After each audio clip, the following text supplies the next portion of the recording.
नित्या तो खा पीकर गौरव के घर में डेरा जमाकर आराम से सो गई। उसे कोई परवाह ही नहीं थी और ना ही उसे यह फिक्र थी कि वह किसी लड़के के साथ अकेले घर में थी। उसे खुद नहीं पता था कि वह गौरव पर इतना ज्यादा टेस्ट करने लगी थी। उसे गौरव पहली नजर में पसंद जरूर आया था, लेकिन किसी पर इतना भरोसा भी नहीं किया जा सकता जितना नित्या गौरव पर कर रही थी।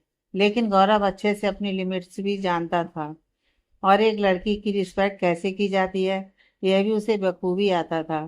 खैर धीरे धीरे दिन बीतने लगे थे। मान और बेदाक्षी का रिश्ता सही लाइन पर आ चुका था। दोनों एक दूसरे के साथ काफी अच्छे से रहते और वक्त बिताते। बेदाक्षी का बचपना मान के सामने अब भी कायम था, लेकिन कहीं ना कहीं मान के साथ रहते रहते उसमें मैच्योरिटी आने लगी थी। वह बातों की सीरियसनेस को समझने लगी थी और हर बात को मजाक में लेना उसने छोड़ दिया था। इस बीच अगर कुछ बदला था तो वह था बेदाक्षी के एहसास। मान को लेकर उसके एहसास सच में काफी बदलने लगे थे। शुरू में उसे मान से चिढ़ होती थी, लेकिन फिर धीरे धीरे जब उसने मान को जाना समझा तो उसे वह एक अच्छा इंसान लगा। फिर उससे उसकी दोस्ती हुई और वह एहसास आज दोस्ती से भी बढ़कर कुछ और होने लगे थे। हालांकि बेदाक्षी ने इन एहसासों को कोई नाम नहीं दिया था और ना ही वह पूरी तरह से समझ रही थी, लेकिन फिर भी मान का आसपास होना उसके लिए सुकून भरा होता था। अध्याय भी अब बेदू की तरफ से निश्चिंत हो चुका था। उसने मान को देखा था और मान की बेदाक्षी को लेकर फिक्र को भी देखा था, और तब से ही अध्याय के दिल में मान को लेकर सारे डाउट्स क्लियर हो चुके थे। एक रोज रुद्रिका रेस्टोरेंट में आई थी। उसकी क्लाइंट के साथ मीटिंग थी। मीटिंग होने के बाद क्लाइंट जा चुके थे, लेकिन वह अभी वहीं बैठी अपनी कॉफी का वेट कर रही थी। उसका सिर दर्द से फटा जा रहा था, इसलिए उसने अपने लिए कॉफी ऑर्डर की थी। लेकिन तभी उसे किसी लड़की की आवाज़ सुनाई दी, जिसने कहा, क्या बात है, तुम यहाँ क्या कर रही हो? क्या तुम्हें आज भी पता लग गया कि निर्णय किसी डील के लिए यहाँ किसी क्लाइंट से मिलने आने वाला था, जो उसके पीछे पीछे यहाँ तक चली आई? रुद्रिका ने आंखें तरेर कर उसे देखा। वह क्यारा थी। रुद्रा ने एक तिरछी स्माइल के साथ कहा, तुम्हें लगता है तुम कुछ भी कहोगी और मैं मान लूंगी? अगर निर्णय यहाँ आया भी है या फिर आता भी है, यह उसका पर्सनल मैटर है और अपने बिजनेस के लिए वह जो चाहे वह फैसला कर सकता है। इसमें मैं दखलंदाजी करने वाली कोई नहीं होती। और तीसरी बात, तुम्हें मेरी फिक्र करने की जरा भी ज़रूरत नहीं है, और उससे भी ज़्यादा तुम्हें निर्णय के बारे में सोचने की तो बिल्कुल भी ज़रूरत नहीं है। उसके बारे में सोचने वाले काफ़ी लोग हैं, उसके घर परिवार के लोग, उसका भाई और मैं। इसलिए तुम चिंता मत करो। क्यारा ने अपने दांत भींच लिए। रुद्रिका की हाजिर जवाबी उसे चिढ़ा रही थी और उसे गुस्सा आ रहा था।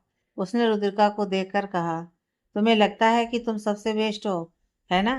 तुम्हारी वजह से मैंने निर्णय को खो दिया। तुम जानती थी कि मैं उसे पसंद करती हूँ। रुद्रिका ने टेबल पर जोर से हाथ मारते हुए उठकर कहा, पसंद और प्यार में फर्क होता है क्यारा। जिस दिन समझ जाओगे खुद ब खुद सब कुछ जान जाओगी।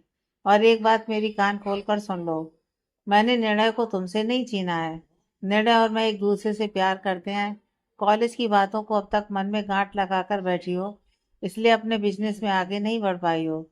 क्यारा ने दांत पीसते हुए कहा, मेरे बारे में तुम कुछ भी बोलने वाली होती कौन हो? रुद्रिका ने तुरंत कहा, इस तरह मेरे बारे में बोलने वाली तुम कौन होती हो? हम दोनों के बाप ने हमें बिजनेस खड़ा करके दिया है। फर्क बस इतना है कि मैंने अपने पापा के बनाए नाम और शोहरत को बरकरार रखा और उसे ऊंचाइयों तक पहुंचा दिया, और तुमने अब तक ऐसा कोई तीर नहीं मार लिया।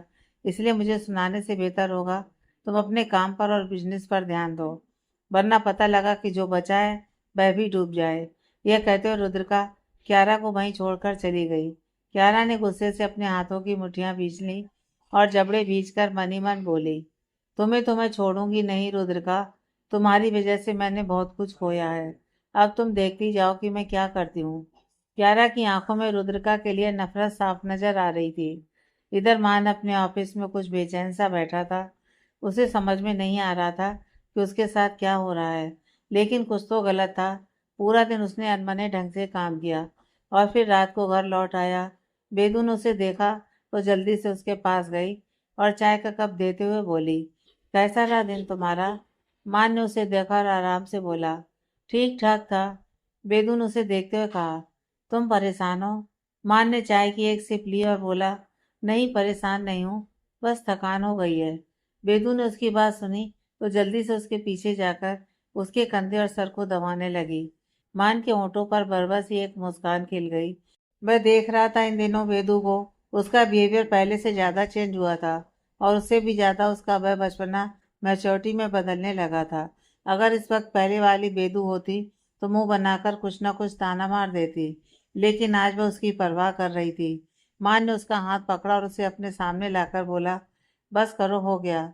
वेदाक्षी ने उसकी फिक्र करते हुए तुरंत कहा, मैं तुम्हारी तेल मालिश करूं? चंपी कर देती हूँ, तुम्हारी पल भर में थकान गायब हो जाएगी। मान की नजर बेदू पर ही अटक गईं।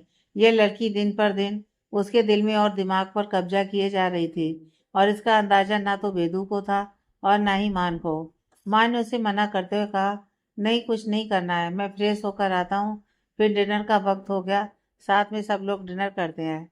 बेदू ने हामी भरी। मान उठकर फ्रेश होने चला गया और फ्रेश होने के बाद वह सबके साथ डिनर के लिए आकर बैठ गया। मान परेशान था, यह बात निर्णय से छुपी नहीं थी। उसने इस बारे में रुद्रिका से भी जिक्र किया था। यह पिछले 2-3 दिनों से ही चल रहा था। मान को इस तरह परेशान देखकर निर्णय भी परेशान रहता था। उसे बस यही लग रहा था कि न जाने उसे क्या हो गया है जो वह इतना शांत हो गया था। निर्णय ने कुछ सोचकर आज मान से बात करने का सोच लिया था। आखिर उसे भी तो पता करना था कि उसकी उदासी का कारण क्या था। निर्णय ने सोचा था वह आज मान से बात करेगा, लेकिन खाना खाने के बाद। मान सीधा जाकर दवाइयाँ लेकर सो गया। कभी कभार जब उसे स्ट्रेस ज्यादा होता था तो वह नींद की गोलियां खाता था, और आज भी उसने वही किया। निर्णय जब वेदाक्षी से मान के बारे में पूछने आया तब तक वह सो चुका था, और मान को सोते देखकर निर्णय को अंदाजा हो चुका था कि आज उसने नींद की गोलियां खाई हैं। अब निर्णय को और ज्यादा टेंशन होने लगी थी। वह यही सोच रहा था कि अचानक से मान को किस बात की टेंशन हो रही थी और वह भला उसे क्यों नहीं बता रहा था। लेकिन इस वक्त निर्णय कुछ नहीं कर सकता था, इसलिए वह वापस अपने रूम में लौट गया। रात के लगभग 1 बज चुके थे और नित्या अब भी फोन पर बात कर रही थी। वहीं डाइनिंग हॉल में बैठा गौरव गुस्से से अपने निवाले चबा रहा था। वह नित्या के ही प्लेट से खा रहा था, जो उसे भी याद नहीं था।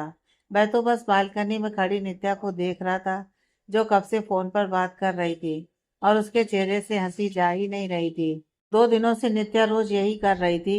वह गौरव के घर आकर डेरा जमाती और उसे देर रात तक जगाती, अपने लिए डिनर बनवाती और सॉरी के नाम पर उसका खूब फायदा उठाती। लेकिन आज वह गौरव को लेकर अपने अपार्टमेंट में आई थी, जहाँ पर वह कभी कभार आया करती थी जब उसे अकेला रहना होता था।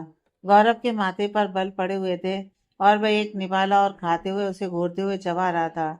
उसने बड़बड़ाते हुए कहा, ऐसी भी क्या बात हो गई जो ये इतनी देर से हंसे जा रही है? मेरे बनाए खाने की भी कदर नहीं है। सही है बेटा गौरव, इसे तू, नखरे उठाए तू, खाना बनाए तू और हंसाए कोई और। यही होता है, कम से कम अच्छी सी तारीफ तो कर ही सकती थी। इतनी मेहनत की थी मैंने, मेरी तो किसी को कदर ही नहीं है। गौरव ने उदासी से टेबल पर हाथ रखकर अपना सिर रख दिया और लेट गया। वह अब भी नित्या को ही देख रहा था। तभी नित्या ने फोन रखा और वापस आई। उसने अपनी प्लेट देखी, जो पूरी खा ली थी। उसकी आंखें बड़ी हो गईं और उसने कहा, तुमने मेरा पूरा डिनर खा लिया इतनी जल्दी? बस अभी ही तो मैं गई थी, 1 घंटा। गौरव ने मुंह बनाकर कहा। क्या? नित्या ने कंफ्यूज होकर कहा। तो गौरव ने उसे घूरा और कहा, 1 घंटा थोड़ी देर नहीं होता। और ऐसी क्या बात थी जो इतनी रात गए ही करनी थी? और इस तरह किसी भी अनजान लड़के से इतनी रात गए बातें करना बिल्कुल भी ठीक नहीं है। कौन कैसा है तुम्हें समझ भी नहीं है? अगर अंकल जी का ज्ञान खत्म हो गया हो तो क्या मैं जान सकती हूँ कि तुमने मेरा खाना क्यों खाया? नित्या ने कहा।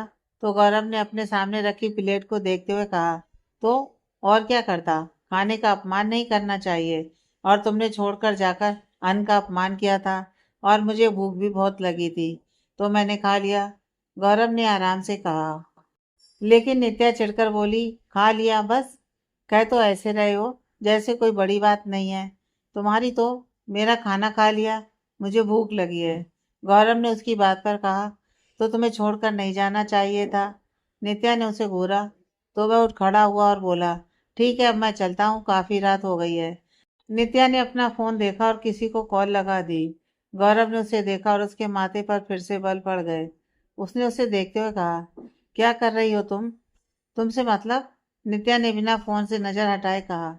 और कुछ ही घंटियों के बाद किसी ने कॉल उठाई तो उसने कान से फोन लगाकर कहा, हेलो आदि, मुझे ना बहुत जोरों की भूख लगी है।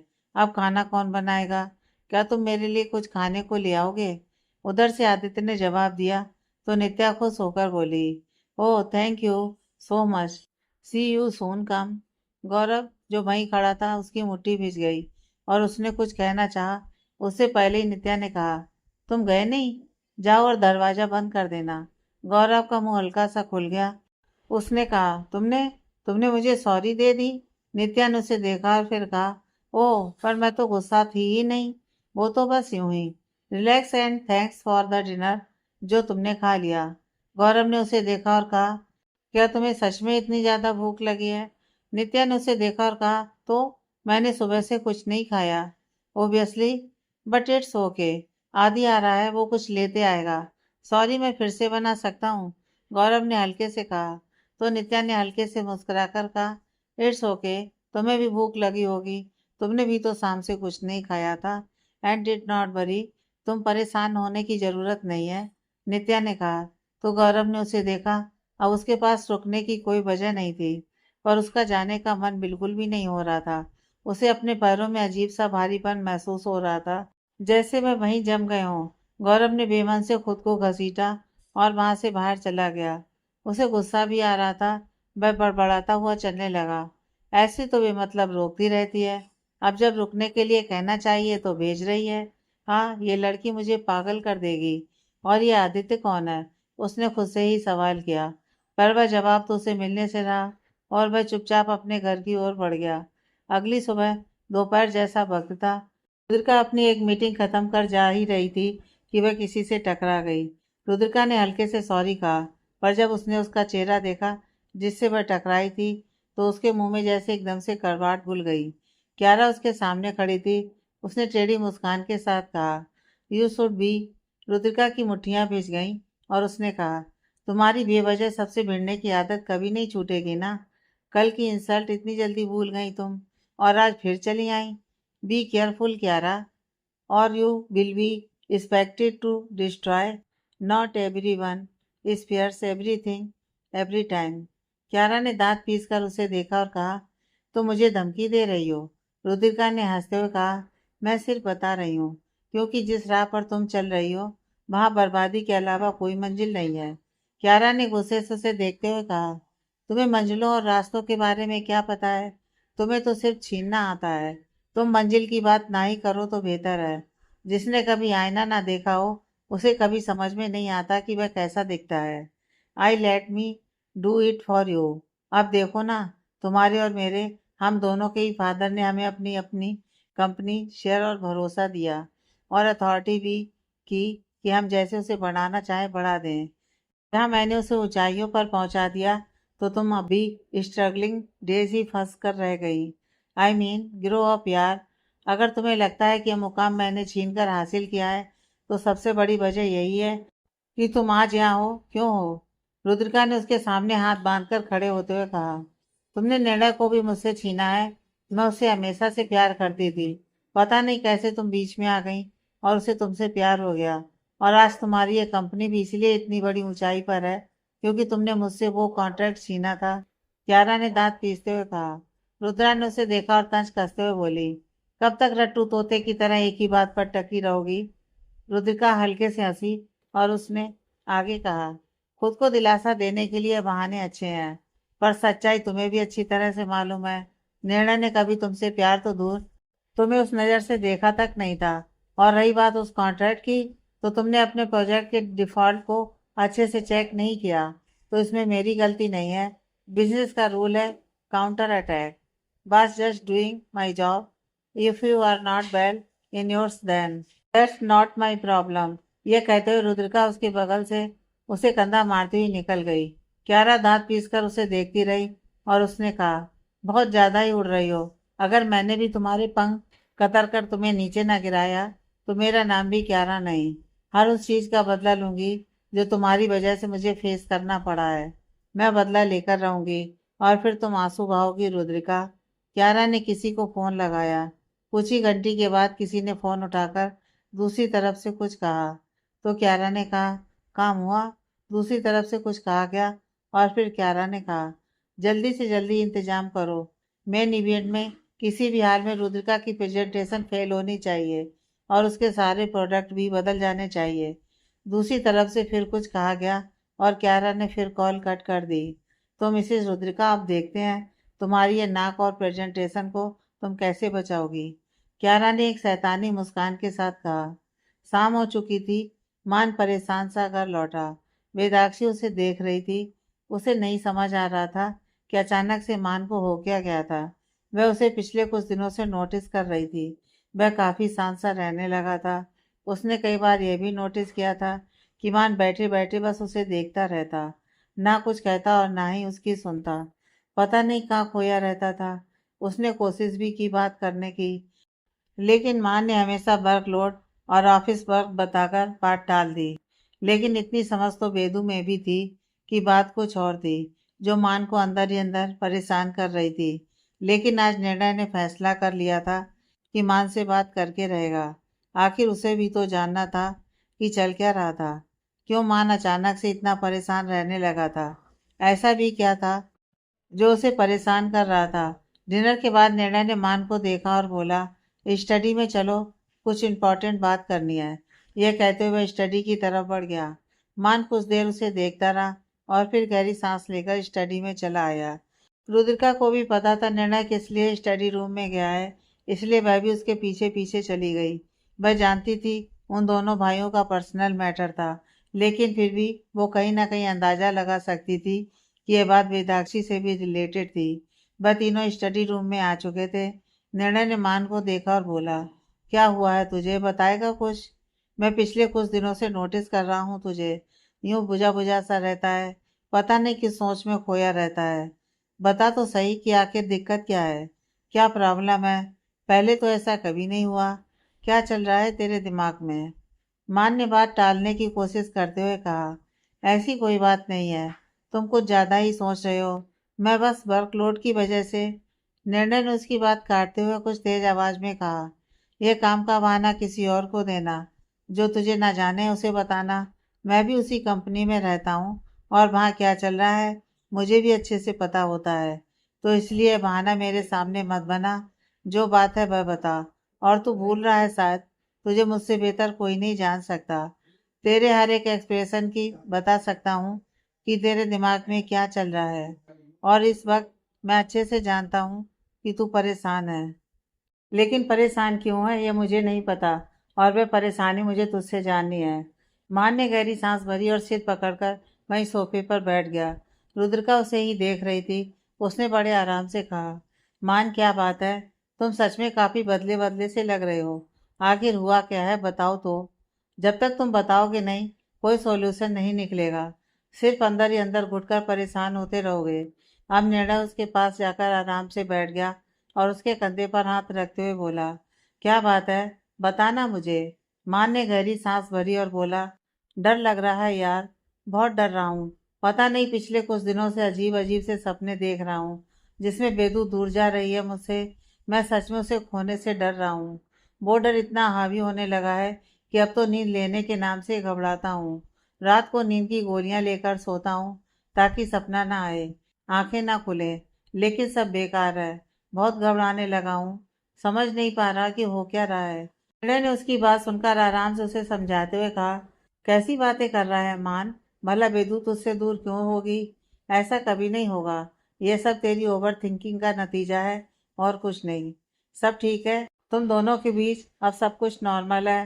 तुम दोनों एक दूसरे को समझ रहे हो, एक दूसरे के साथ हो, तो कहाँ दिक्कत है। ये रिश्ता कैसे भी जुड़ा हो, लेकिन फर्क इस बात से पड़ता है कि अब ये रिश्ता कैसा है।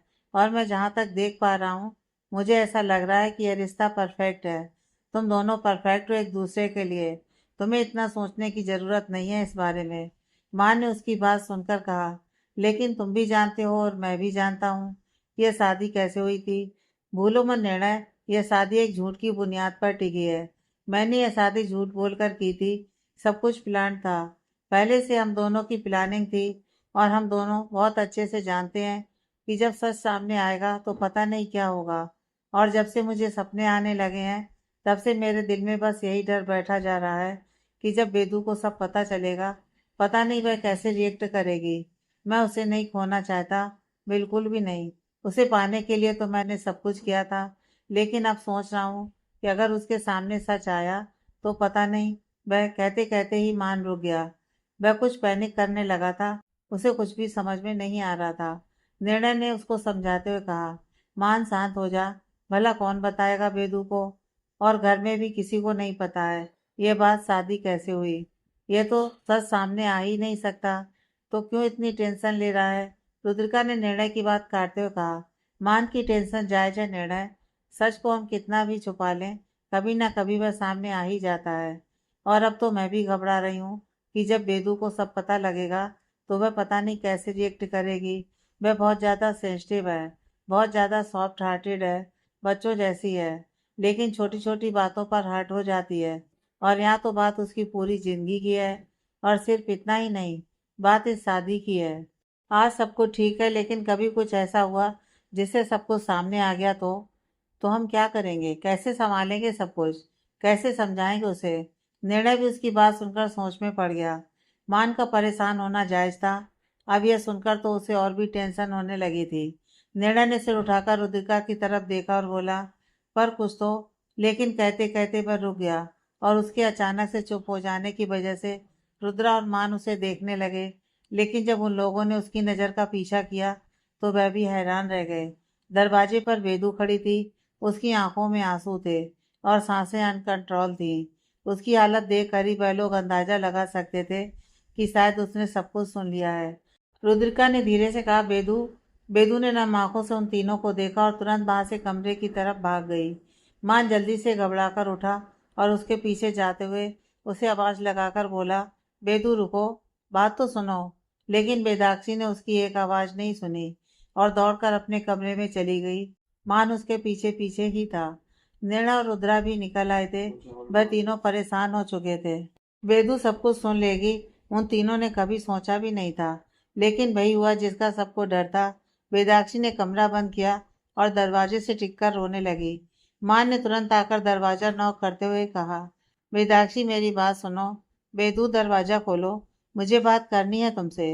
मान सच में काफी घबरा गया था। उसे बेदू के रोने की आवाज भी सुनाई दे रही थी, लेकिन इस वक्त वो कुछ कर नहीं पा रहा था। उसका दिल तड़प रहा था, लेकिन बेदू उसकी बात सुनने को तैयार नहीं थी। बेदू को ऐसा फील हो रहा था कि सबने मिलकर उसे धोखा दिया है। एक बार को वह वेदांत का दिया धोखा सहन कर गई थी, लेकिन यहाँ उसकी जिंदगी के साथ इतना बड़ा खिलवाड़ हो गया था और उसे पता ही नहीं था। और इस तरह पता लगा था कि उसे ऐसा लग रहा था कि वह टूटकर बिखर चुकी है। रुद्रिका और निर्णय भी वहां आ चुके थे। रुद्रिका ने वेदाक्षी को मनाने की कोशिश करते हुए दरवाजा नॉक किया और बोली, बेदू दरवाजा खोलो, मुझे तुमसे बात करनी है बच्चे। एक बार पूरी बात तो सुनो। बेदू ने रोते हुए कहा, कुछ नहीं सुनना मुझे, किसी से बात नहीं करनी। आप सबने मिलकर मुझे धोखा दिया है। दी आपने भी धोखा दिया। आप तो मेरी दी थी ना, मेरे लिए आपने हमेशा सब कुछ किया ना, तो फिर आपने मुझे इतना बड़ा धोखा कैसे दे दिया। मेरी जिंदगी क्या सबके लिए मजाक है कि जो आ रहा है वह धोखा दिए जा रहा है। मुझे किसी से कोई बात नहीं करनी, मुझे अकेला छोड़ दो। वेदाक्षी रोई जा रही थी। मां ने परेशान होकर कहा, वेदू एक बार मेरी बात सुनो। यह कहते हुए वह लगातार दरवाजा पीटे जा रहा था, लेकिन वेदाक्षी कुछ भी सुनने को तैयार नहीं थी। उसे सच में ऐसा लग रहा था कि उसकी जिंदगी किसी के लिए मैटर ही नहीं करती। उसकी सोच, उसका होना ना होना, या फिर वह क्या चाहती है, यह किसी के लिए कोई मैटर नहीं करता। हर कोई उसके लिए फैसला ले लेता है और उसे मानना पड़ता है। और यही नहीं, उसकी जिंदगी में इतना बड़ा टर्न उन सबकी सोची समझी साजिश थी। यह सोच सोचकर उसे और ज्यादा रोना आ रहा था। बाहर वो तीनों बेदाक्षी को बार बार दरवाजा खोलने के लिए कह रहे थे और उसे मनाने की भरपूर कोशिश कर रहे थे, लेकिन बेदाक्षी अंदर रोए जा रही थी। अब तक वह दरवाजे से पीठ लगाकर वहीं बैठ चुकी थी। उसने अपने घुटनों को मोड़कर अपने सीने से लगा लिया। उसे बहुत ज्यादा रोना आ रहा था। असल में तो उसे इस बात का दुख हो रहा था कि मान पर उसने कितना भरोसा किया था और मान ने भी उसे धोखा दे दिया। उसने खुद को बदला था उसके लिए, यहाँ तक कि उसने इस रिश्ते को मौका देने के लिए सिर्फ इसलिए सोचा था क्योंकि मान का बिहेवियर कहीं ना कहीं उसे अच्छा लगा था। लेकिन उसे कहाँ पता था कि इस रिश्ते की बुनियादी झूठ पर टिकी थी। रुद्रिका ने फिर से कहा, बेदू, बेदू बात तो सुन, दरवाजा खोल, मुझे बात करनी है तुझसे। बेदू ने कुछ सिसकते हुए कहा, मुझे किसी से बात नहीं करनी, चले जाइए यहाँ से, अकेला छोड़ दीजिए मुझे। मैंने कभी नहीं सोचा था कि दी, आप भी मेरे साथ ऐसा कुछ करेंगी। आपको सब कुछ पता था, आपने मुझे बताना जरूरी नहीं समझा। आपने भी अपनी बहन से ज्यादा अपने पति और उसके भाई के बारे में सोचा। मुझे किसी से कोई बात नहीं करनी है, अकेला छोड़ दीजिए मुझे। रुद्रिका और निर्णय ने मान को देखा, जो घबरा चुका था, और वह घबराहट उसके चेहरे पर साफ नजर आ रही थी। आंखों में नमी थी और वह लगातार दरवाजा पीटते हुए बेदाक्षी को दरवाजा खोलने के लिए कह रहा था, लेकिन वह अपनी जिद पर कायम थी। रुद्रिका और निर्णय नहीं समझ पा रहे थे कि उन्हें इस सिचुएशन में क्या करना है। निर्णय ने मान को देखा और बोला, तू शांत रह, मैं कुछ करता हूँ। मान ने उसे देखा, फिर कुछ उदास सा बोला, तुम दोनों जाओ यहाँ से, सब मेरी वजह से हुआ है, मैं संभाल लूंगा। लेकिन निर्णय और रुद्रिका दोनों ही वहां से जाने को तैयार नहीं थे। निर्णय अपने भाई को लेकर परेशान था, तो रुद्रिका अपनी बहन को लेकर। हालांकि जो सिचुएशन पैदा हुई थी वह उन दोनों के लिए ही काफी कॉम्प्लिकेटेड थी। रुद्रिका तो इस बात से घबरा रही थी कि जब घर में सबको पता लगेगा तो न जाने क्या होगा। मान ने कुछ सोचा और जल्दी से निर्णय के रूम में गया। निर्णय ने हैरानी से उसकी तरफ देखा और वह भी उसके पीछे चला गया। रुद्रा अब भी दरवाजे पर थी और वेदाक्षी को बार बार दरवाजा खोलने के लिए कह रही थी, लेकिन वेदाक्षी बिना कुछ बोले चुपचाप दरवाजे से पीठ लगाए बैठी थी और उसकी आंखों से अभी लगातार आंसू बह रहे थे। वह काफी उदास थी, दिल में एक अनकहा सा दर्द उठ रहा था। इधर मान निर्णय के रूम की बालकनी में आया। उसके रूम की बालकनी और मान के रूम की बालकनी दोनों अटैच थी। मान जल्दी से बालकनी की रेलिंग पर से कूदकर अपने रूम की बालकनी में गया और उसने जाकर बालकनी का दरवाजा खोला। उसकी नजर सामने वेदू पर गई, जो दरवाजे से टेक लगाए बैठी थी। मान जल्दी से उसके पास गया और उसके पास बैठते हुए बोला, वेदू, वेदू तुम ठीक हो ना? यह कहते हुए उसने उसके हाथ पर अपना हाथ रखा। वेदाक्षी ने उसका हाथ झटकते हुए कुछ तेज आवाज में कहा, दूर रहो मुझसे, मुझे तुमसे कोई बात नहीं करनी, मुझे तुम्हारी शकल भी नहीं देखनी है, चले जाओ यहाँ से, अकेला छोड़ दो मुझे। मान ने उसे देखा और बोला, मेरी बात तो सुनो बेदू, तुम ऐसे कैसे डिसाइड कर सकती हो कुछ भी? उसकी बात सुनकर वेदाक्षी को गुस्सा आ गया। उसने गुस्से से कहा, क्यों, क्यों नहीं कर सकती मैं डिसाइड? मेरी जिंदगी है, मैं जो चाहूँ वह फैसला कर सकती हूँ। तुम सबने मुझे समझ क्या रखा है? तुम्हारा मन हुआ तो तुमने अपनी दुल्हन बदल ली, तुम्हारा मन हुआ तो तुमने मुझसे शादी कर ली, तुम्हारा मन हुआ तो तुमने एक प्रॉपर प्लान बनाकर मेरे साथ धोखा कर दिया, और अभी भी तुम ये कह रहे हो कि मैं कुछ डिसाइड नहीं कर सकती, क्यों? उसने कुछ तेज आवाज में कहा। मान उसे ही देख रहा था। बेदाक्षी की आंखों का दर्द उसकी नजरों से छुपा नहीं था। उसे इस तरह देखकर मान के दिल में भी टीस उठ रही थी और वह जानता था कि उसकी गलती भी थी, लेकिन अपने प्यार को पाने के लिए उसे उस वक्त जो समझ आया उसने वह कर दिया। वेदाक्षी ने अपने आंसू पोंछे और उठते हुए बोली, यू नो वाट खड़ूस मान, तुम सब अपनी जगह सही हो, गलत सिर्फ वेदाक्षी है। वेदाक्षी में बचपना है, उसे नहीं पता उसे अपनी जिंदगी के साथ क्या करना है। तुम्हारा मन हो गया, तुमने शादी कर ली, मेरी दी का मन हुआ, वह मुझे मना करके यहाँ ले आई। मैंने सबकी रेपुटेशन बचाने के लिए उस वक्त सब कुछ मान लिया। तुम्हारे कहने पर मैंने रिश्ते को मौका दिया, और आज मुझे पता लग रहा है कि एक बार फिर मेरे साथ धोखा हुआ है। एक बार को मैं वेदांत का दिया धोखा भूल सकती हूँ, लेकिन तुम्हारा दिया बिल्कुल नहीं, क्योंकि तुम्हारी गलती थी। तुमने मुझे उस वक्त खुद पर ट्रस्ट दिलवाया जब मैं टूट रही थी, जब मैं अकेली थी, और तुमने इस भरोसे का फायदा उठा लिया। मान उठा और उसका हाथ पकड़ते हुए बोला, वेदू, मेरी बात सुनो, मेरा भरोसा करो, मैंने कुछ भी गलत नहीं किया। वेदाक्षी ने उसका हाथ झटकते हुए कहा, भरोसा करूं तुम पर? यह बात अगर तुमने मुझे 2 दिन पहले कही होती ना, मैं आंख बंद करके तुम पर भरोसा कर लेती। लेकिन आज जो मुझे पता लगा है, और उसके बाद तुम मुझे भरोसा करने के लिए कह रहे हो, तो मुझसे नहीं होगा। तुमने खुद मेरा यह भरोसा तोड़ा है मानवीर। उसकी बात सुनकर मान का दिल धक से रह गया।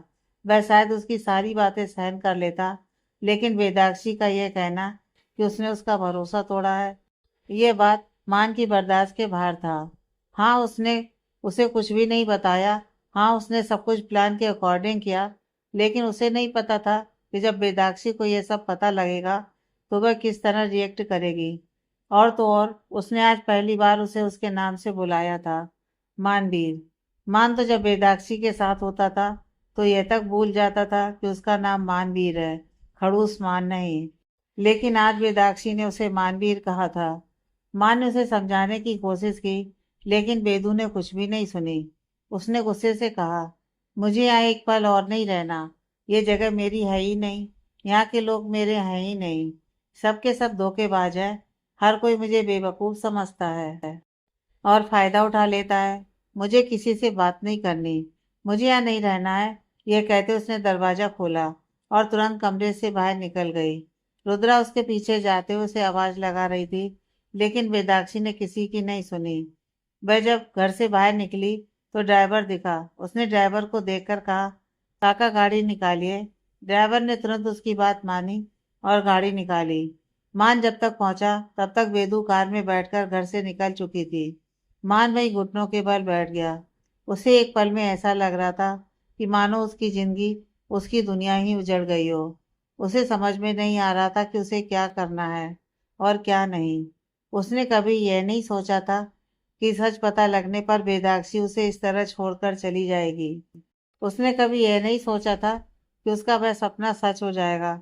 घर में हर कोई परेशान हो चुका था। शोर सुनकर आलोक जी और गिरजा जी भी आ चुके थे। जब उन्होंने इतनी रात को वेदाक्षी को घर से बाहर जाते देखा तो हैरान परेशान होकर बोले, क्या हो रहा है यहाँ? वो इतनी रात को कहाँ गई है? क्या हुआ है? अब कोई उन्हें क्या ही बताता। लेकिन फिर भी निर्णय ने कुछ तोड़ मरोड़ कर बातें उन्हें समझा दी थी। मान तो इस वक्त कुछ कहने की कंडीशन में भी नहीं था। निर्णय को अपने भाई के लिए तो बहुत बुरा लग रहा था। साथ ही उसे इसलिए भी बुरा लग रहा था क्योंकि उसका और बेदू का बॉन्ड काफी अलग था। वह दोनों जीजा साली मिलकर जितनी खुरापातियां कर लेते थे उतनी शायद घर में कोई भी नहीं करता था। ऊपर से वेदाक्षी निर्णय के लिए बिल्कुल उसकी छोटी बहन कहो या फिर उसकी खुद की बच्ची, उसे बिल्कुल वह वैसे ही लगती थी।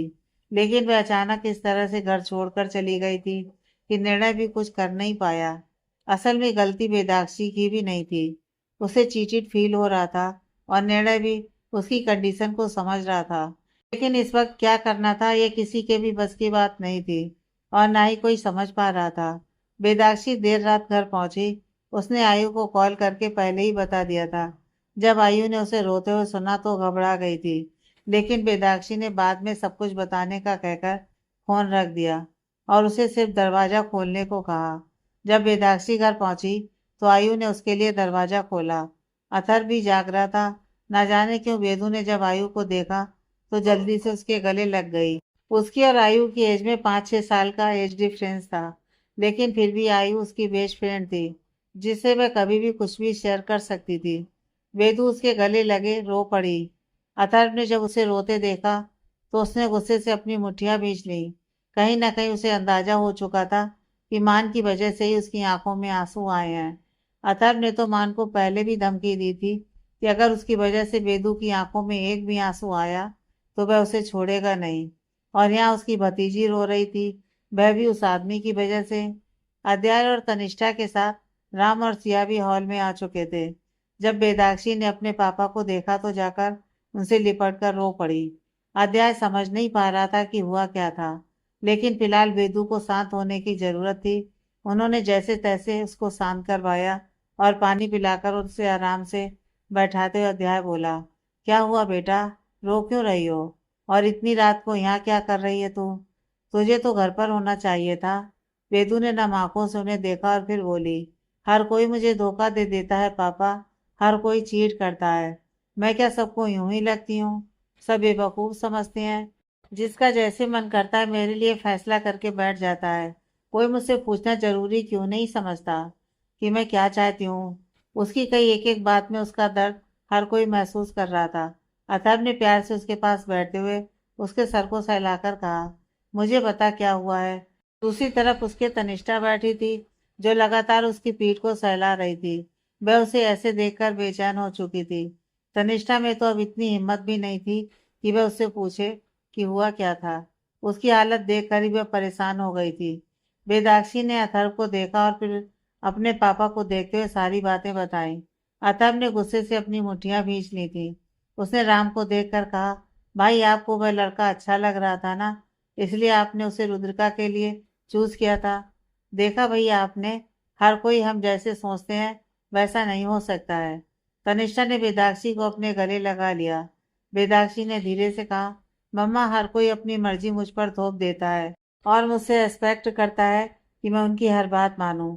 मैंने इस रिश्ते को मौका देने का सोचा, लेकिन मैंने नहीं सोचा था कि मेरे साथ इतना बड़ा धोखा करेगा, वो भी वो शख्स जिस इंसान पर मैं हद से ज्यादा ट्रस्ट करने लगी थी। और आज पता लग रहा है कि वही कहते कहते वह चुप हो गई। अध्याय लगातार वेदाक्षी को देख रहा था। इस वक्त उसने कुछ भी कहना ठीक नहीं समझा। उसने आयु को देखा और बोला, आयु बेटा, बेदू को ले जा, उसे इस वक्त आराम की जरूरत है। आयु वेदाक्षी को जैसे तैसे मनाकर कमरे में ले गई। अथर्व ने अध्याय को देखा और बोला, भाई आप इतने कूल डाउन कैसे हो सकते हैं। मैं यकीन नहीं कर पा रहा हूँ कि बेदू की आंख में आंसू देखने के बाद भी आप इतने शांत हैं। अध्याय ने बड़े आराम से कहा, अतः तुम सिर्फ एक सिचुएशन देख रहे हो, बाकी की सिचुएशंस पर तुम्हारा ध्यान ही नहीं है। मैंने वह भी देखा है जो तुमने नहीं देखा। मैं मानता हूँ मान ने गलती की है, मैं कोई उसकी साइड लेने के मूड में भी नहीं हूँ, लेकिन अपना पॉइंट ऑफ व्यू रखने का हर किसी को हक होता है। वेदाक्षी की बात सुनकर हम बाकी की बातों को नजरअंदाज कर दें, यह भी ठीक नहीं है। और दूसरी बात यह भी है कि मान सच में अच्छा लड़का है। मैंने उसकी आंखों में बेदू के लिए प्यार, हिफाजत, परवाह सब कुछ देखा है। इसलिए मैं शांत हूँ। मुझे पूरी बात जाननी है, पर जब तक मैं सब कुछ नहीं जान लूंगा तब तक मैं किसी एक डिसीजन पर नहीं पहुंच पाऊंगा। अथर्व हैरानी से अध्याय को देख रहा था। क्या यह वही अध्याय था जो कुछ दिन पहले तक मान को अपनाने तक को तैयार नहीं था और आज वह उसकी साइड ले रहा था। अध्याय ने उन सबको अपने अपने कमरे में जाने को कहा और कल सुबह इस बारे में बात करने का कहकर वह भी तनिष्ठा के साथ रूम में चला आया। किसी को कुछ समझ में नहीं आ रहा था। एक पल में ही सबकी जिंदगी उथल पुथल हो चुकी थी। इधर मान की आंखों में नींद नहीं थी। उसे पहले ही पता था कि अगर वेदू को पता चलेगा तो कुछ ऐसा ही जरूर होगा। इसी वजह से तो वह इतने दिनों से इतना परेशान चल रहा था। इधर रुद्रा और निर्णय की आंखों में भी नींद नहीं थी। रुद्रिका परेशान थी, वही निर्णय खुद उन दोनों को लेकर ही परेशान था। लेकिन अब जो भी था, इस वक्त उन सबको इस बात को संभालने का तरीका ढूंढना था और उससे भी जरूरी था मान और वेदू को संभालना। लेकिन अतर बेहद गुस्से में था। उसने मान को पहले ही वार्निंग दी थी और अभी तो इतना वक्त भी नहीं बीता था और बीच का सिर्फ एक महीना ही तो ठीक से बीता था और आज वेदू रोते हुए घर आई थी और यह सोच सोच कर ही अथर्व का खून खौल रहा था। आयु ने उसे गुस्से से जब अपने कमरे में चक्कर लगाते हुए देखा तो बोली, तुम क्यों इतना परेशान हो रहे हो। लड़ाई झगड़े होते रहते हैं और मैं मानती हूँ मान ने गलती की है, लेकिन उसका इंटेंशन मुझे नहीं लगता कि गलत होगा। कम से कम वेदांत के जैसा इंटेंशन तो उसका नहीं रहा होगा ना। अथर्व ने आयु को घूरते हुए कहा, अपनी बचकानी बातें अपने पास रखो। समझ आई बात? और बी मैच्योर आयु। यहाँ बात बेदू की है, उसकी पूरी लाइफ की है। उसके साथ धोखा हुआ है। तुम ये क्यों नहीं देख रही हो? अथर्व की आवाज कुछ तेज थी। आयु एक पल को सहम गई और उसने इस बार कुछ ना कहना ही ठीक समझा। लेकिन वह इतना जानती थी कि मान गलत नहीं था। लेकिन अथर्व यह समझने को तैयार नहीं था। उसे बस बेदू और उसके आंसू नजर आ रहे थे। अथर्व ने खुद से कहा, मैं उस आदमी को छोड़ूंगा नहीं। मैंने उसे पहले ही वार्न किया था, लेकिन उसने मेरी वार्निंग को सीरियसली लिया नहीं। अब मैं वह करूंगा जो वेदाक्षी के लिए ठीक होगा। आयु से हैरानी से देख रही थी। वह समझ नहीं पा रही थी कि अथर्व क्या करने की सोच रहा है, लेकिन फिर भी इस वक्त वह कुछ बोल नहीं पाई। वह जानती थी कि अथर्व में गुस्सा है और अगर वह कुछ कहेगी तो भी वह सुनेगा नहीं। इसलिए उसने चुप रहना बेहतर समझा। 2 दिन बड़ी चुप्पी के साथ गुजर गए। वेदाक्षी काफी खामोश हो चुकी थी। न वह घर में किसी से बात करती थी और न ही किसी से कुछ कहती। बस चुपचाप अपने कमरे में बैठी रहती। अध्याय, तनिष्ठा, सियाराम और यहाँ तक कि आयु और अथर्व ने भी उससे ना जाने कितनी ही बार बात करने की कोशिश की, लेकिन उसने पलटकर कुछ भी नहीं कहा। वह बस सबकी बातें सुनती, लेकिन जवाब नहीं देती। रुद्रिका ने उसे कितनी ही बार कॉल किया, लेकिन उसने एक बार भी कॉल का आंसर नहीं किया। रुद्रिका जब उससे मिलने घर आई, तो भी वेदाक्षी ने दरवाजा नहीं खोला। हर कोई उसकी हालत देखकर परेशान था। यहाँ पर मान के दिल को भी सुकून तो नहीं था। वह और ज्यादा परेशान था।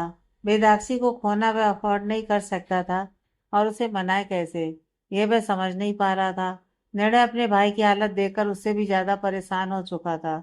उसने मान को हमेशा कुछ ना कुछ खोते देखा था, और जब से वेदाक्षी उसकी जिंदगी में आई थी, निर्णय ने हमेशा यही चाहा था कि वह हमेशा के लिए उसकी बनकर रह जाए।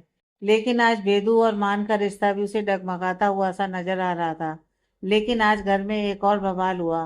मान जब ऑफिस से लौटा तो घर में हॉल में सब लोग परेशान से बैठे थे कि तभी रुद्रिका ने जल्दी से आकर उसे देखते हुए कहा, चाचू ने डाइवोर्स के पेपर भिजवाए हैं। यह सुनकर तो मान की पैरों तले जमीन ही खिसक गई। वह अचानक ही लड़खड़ा गया कि रुद्रिका ने उसे सहारा दिया। मान ने लड़खड़ाती सी आवाज में कहा, बिल्कुल नहीं, नहीं, वेदाक्षी मुझसे दूर नहीं हो सकती। वह मुझे डिवोर्स बिल्कुल नहीं दे सकती। मैं ऐसा नहीं होने दूंगा। निर्णय ने मान को संभाला और उसे सोफे पर बैठाते हुए बोला, तू शांत रह, कुछ नहीं होगा। कौन सा डिवोर्स हो गया, और होगा भी नहीं। लेकिन तू ही अगर इस तरह हार जाएगा तो बेदू को मना नहीं पाएगा, और अगर तू उसे मना नहीं पाया तो शायद तुम दोनों का रिश्ता ना बचे। इसलिए खुद को मजबूत कर और लड़ अपने रिश्ते के लिए। समझा उसे, एहसास करवा उसे अपने प्यार का। इस तरह हारने से कुछ नहीं होगा। गिरजा जी ने मान को देखा और उसके सिर पर हाथ फेरते हुए बोली, बेटा ऐसे हार कर बैठोगे तो सच में कुछ नहीं होगा। मुझे नहीं पता तुम बच्चों के बीच में क्या बात हुई है, लेकिन वेदू खुद बच्ची है।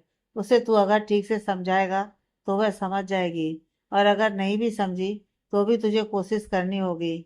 अगर तू कोशिश नहीं करेगा तो कुछ नहीं हो पाएगा। मना उसे जाकर, उसकी तरह जिद कर अपने प्यार को वापस पाने की। माँ ने गिरजा जी को देखा तो उन्होंने पलके झपकाकर उसे इशारा किया।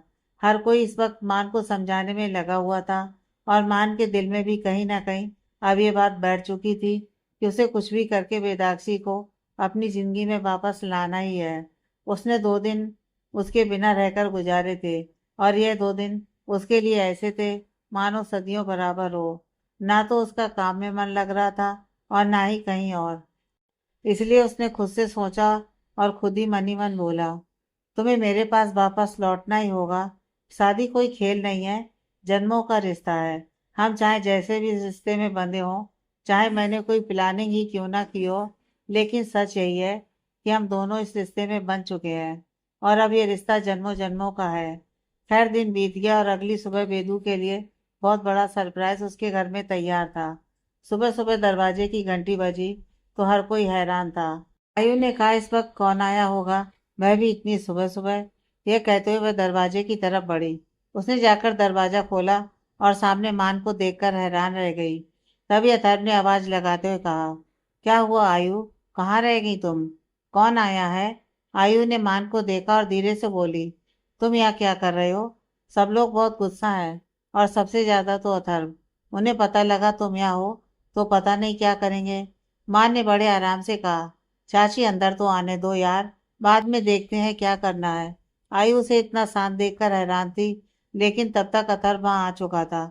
उसने जब मान को दरवाजे पर देखा तो गुस्से से अपनी मुट्ठी और जबड़े भींचते हुए बोला, तुम यहाँ क्या कर रहे हो, तुम्हारी हिम्मत कैसे हुई यहाँ आने की। उसने गुस्से से काफी तेज आवाज में यह बात कही थी। उसकी आवाज सुनकर घर के बाकी लोग भी जल्दी से हॉल में आ चुके थे। अध्याय तनिष्ठा, यहाँ तक कि वेदाक्षी भी।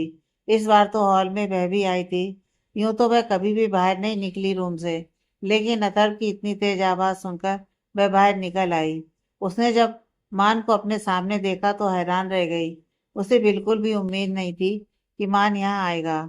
मान ने अथर्व को देखा और फिर बोला, आपकी दिक्कत क्या है चाचू।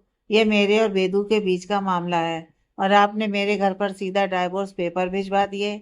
मैं उसे डाइवोर्स बिल्कुल नहीं देने वाला हूँ। ये शादी कोई खेल नहीं है। तभी तनिष्ठा ने उसके सामने आते हुए गुस्से से कहा, खेल तो तुमने बनाकर रख दिया, शादी का भी और मेरी बेटी की जिंदगी का भी। उसके बारे में क्या कहोगे मान। कम से कम मैंने तुमसे ये उम्मीद नहीं की थी। पहली बार जब तुम्हें देखा था तो लगा था कि अध्याय को देख रही हूँ, लेकिन आज लग रहा है कि मैं गलत थी। मैंने तुम्हें पहचानने में गलती कर दी। मुझे नहीं पता था कि तुम मेरी बेटी को ही धोखा दोगे। माँ ने अपनी गर्दन झुका ली और धीरे से बोला, माँ मैं जानता हूँ मैंने गलती की है, लेकिन प्लीज समझने की कोशिश कीजिए। मेरे इंटेंशन बिल्कुल गलत नहीं थे, लेकिन तनिष्ठा उसकी कोई भी बात सुनने के मूड में नहीं थी। उसने उसे नजरें फेर ली। मान को बुरा लगा, लेकिन इस वक्त उसे बेदाक्षी को भी मनाना था। उसे पता था कि घर में शायद ही कोई उसका साथ देगा, लेकिन फिर भी उसे कुछ भी करके बेदू को मनाना ही था। बेदाक्षी ने मान को देखा और बोली, तुम यहाँ क्या कर रहे हो? क्यों आए हो यहाँ? मान की नजर उस पर रुक गई। उसका चेहरा बिल्कुल बुझा हुआ था, आंखों में कोई चमक नहीं थी। मान को ऐसा लग ही नहीं रहा था कि वह उस बेदाक्षी से मिल ही नहीं रहा है जो अभी कुछ दिन पहले उसके साथ थी। 2 दिन में ही उसने अपनी क्या हालत बना ली थी। लेकिन मान को अब पहले वाली बेदू वापस चाहिए थी, और इसके लिए वह पहले से मन बनाकर आया था कि उसे अब यहाँ से बेदू को लेकर ही जाना है। वो बिना बेदू के लिए वापस लौटने के मूड में नहीं था। मान की नजरें अध्याय पर गई और उसने आंखों ही आंखों में मान ने अध्याय से रिक्वेस्ट की, कम से कम वह तो उसका साथ दें। अध्याय ने उसे इशारा किया, जैसे कह रहा हो कि खुलकर ना सही, लेकिन फिर भी इस बार वह उसकी जरूर साइड लेगा। मान ने एक राहत की सांस ली और फिर आयु को देख बोला, अरे चाची आप खड़ी क्यों हैं? आपका दामाद पहली बार घर आया है, थोड़ी आओ भगत तो करो मेरी। उसकी बात सुनकर आयु अपनी आंखें बड़ी बड़ी करके उसे देखने लगी। उसे समझ में नहीं आ रहा था कि वो आदमी कहना क्या चाह रहा था।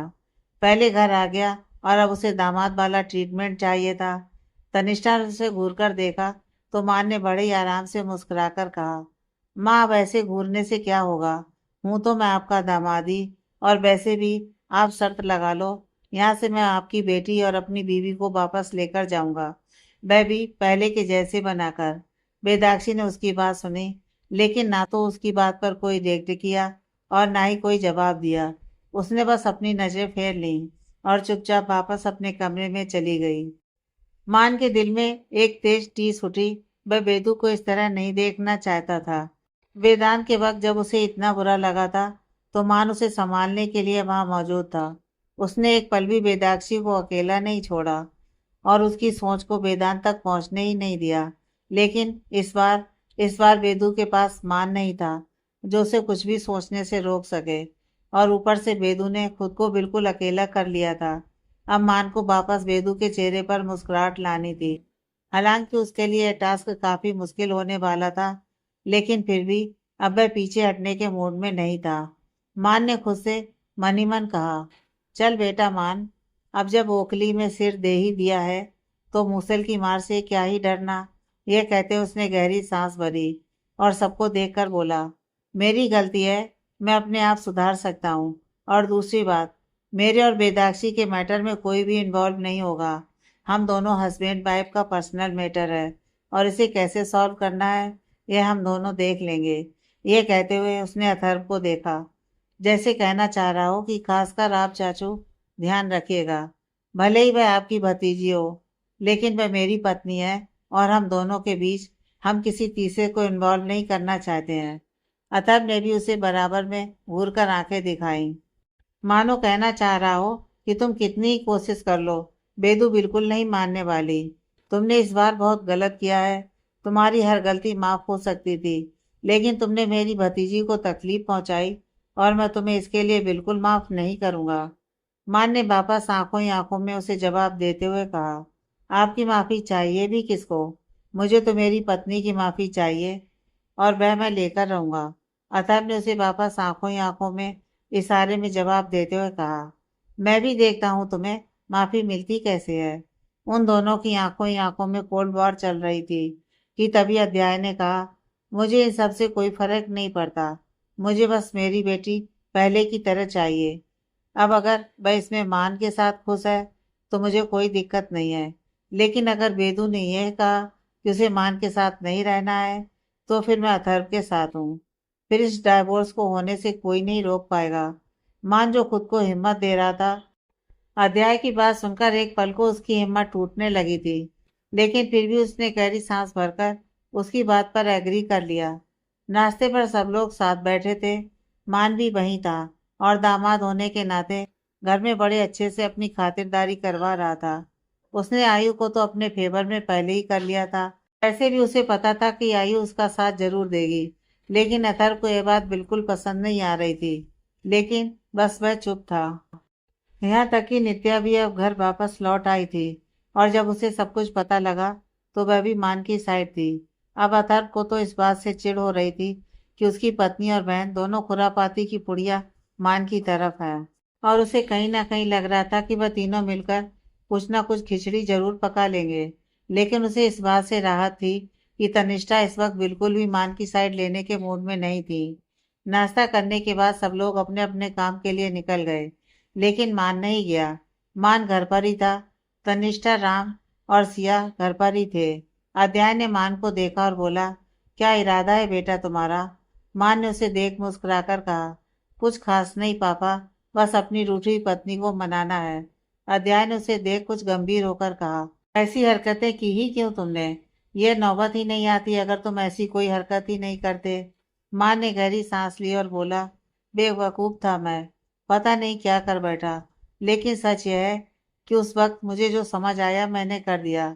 निर्णय ने एक दिन पहले मुझसे कहा कि वह रुद्रिका से प्यार करता है। ऐसे में मैं बिल्कुल भी उससे शादी नहीं कर सकता था। और दूसरी बात, मुझे हमेशा से वेदाक्षी पसंद थी, और मैं उसके अलावा किसी और से शादी करना ही नहीं चाहता था। वह तो घर वालों की वजह से मैंने हाँ की थी, लेकिन जब वेदू को मैंने यहाँ देखा तो मेरा मन तुरंत ये काम करने के लिए मान गया। अध्याय ने गहरी सांस ली और बोला, लेकिन याद रखना, मैं तुम्हारी साइड कितनी ही ले लूं, लेकिन अपनी बेटी के लिए मैं कुछ भी कर सकता हूँ। मान ने हाथ जोड़कर नौटंकी करते हुए कहा, पापा बस अपनी कृपा दृष्टि बनाए रखना, अपनी वाइफ को तो मैं मना लूंगा। अध्याय ने उसकी हरकत पर हल्के से हंसते हुए कहा, अच्छा ठीक है, फिलहाल तो जाकर मुझे लगता है तुम्हें तुम्हारी वाइफ को देखना चाहिए, पता तो लगे कि उसके मन में गुस्सा कितना है। माँ ने गहरी सांस भरी और हामी भरकर वेदाक्षी के कमरे की तरफ बढ़ गया। वह जब बेदू के कमरे में आया तो वो शांति से बैठी थी। माँ ने उसे पुकारते हुए कहा, बेदू। बेदू ने घूरकर उसे देखा और गुस्से से बोली, मुझे इस नाम से मत बुलाओ। इस नाम से बुलाने का हक सिर्फ मेरे करीबी लोगों को है, और तुम उनमें से नहीं हो। माँ ने कस के अपनी आंखें बंद कर ली। उसे उम्मीद थी वह गुस्सा करेगी। माँ ने गहरी सांस भरी और बोला, अच्छा ठीक है, मेरी बात तो सुनो। मैं मानता हूँ मैंने गलती की है, लेकिन क्या डाइवोर्स का सॉल्यूशन है? क्या हमारा अलग हो जाना तुम्हें लगता है सब कुछ ठीक कर देगा? मैं तुम्हारे बिना नहीं रह पाऊंगा।